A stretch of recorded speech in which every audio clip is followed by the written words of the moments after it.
Po tayo magluto, mga maren, ng aking mga junakis.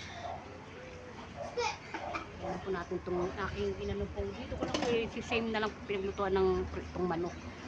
Ng sibuyas, saka ng sili.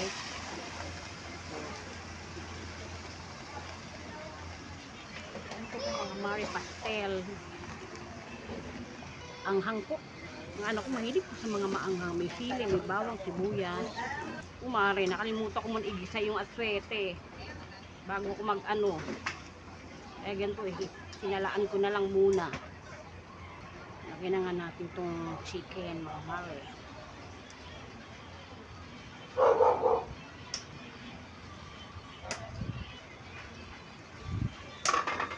Ay, may balat na malaki, mahalo.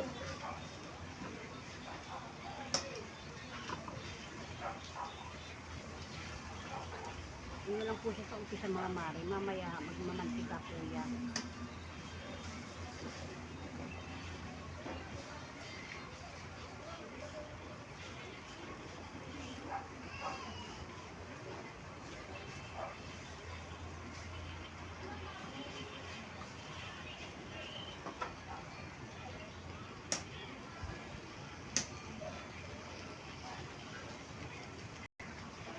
Okay ko na po itong oyster sauce, mga mare.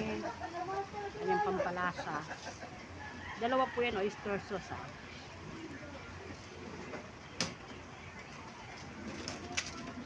Saka isang pack lang po ng magic sarap kasi masyado na po siyang malasa.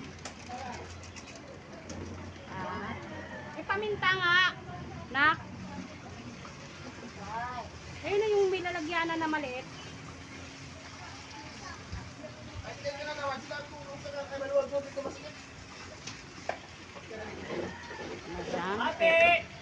Wait, bye. Akin na ang listahan. Yan po ating pastel. Nilagyan ko po siya konting suka. Hindi siya basta-basta mapapanis. Mamaya ko na siya haluin kasi nilagyan ko siya asukal. Suka. Yan po yung pastel. Ulam po ng mga anak ko. Ito po yung ulam ng aking mister. Dahil siya kumakain ng pastel. Yan po mga mare.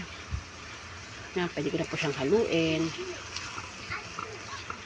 Kayami po niyan. Maanghang. Kasi mga anak ko, mga batang mahilig sa maanghang. Okay lang yung kulay niya. Maiba naman.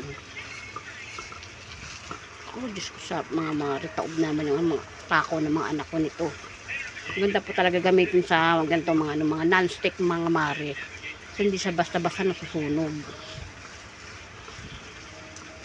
Kain po tayo. Bye-bye.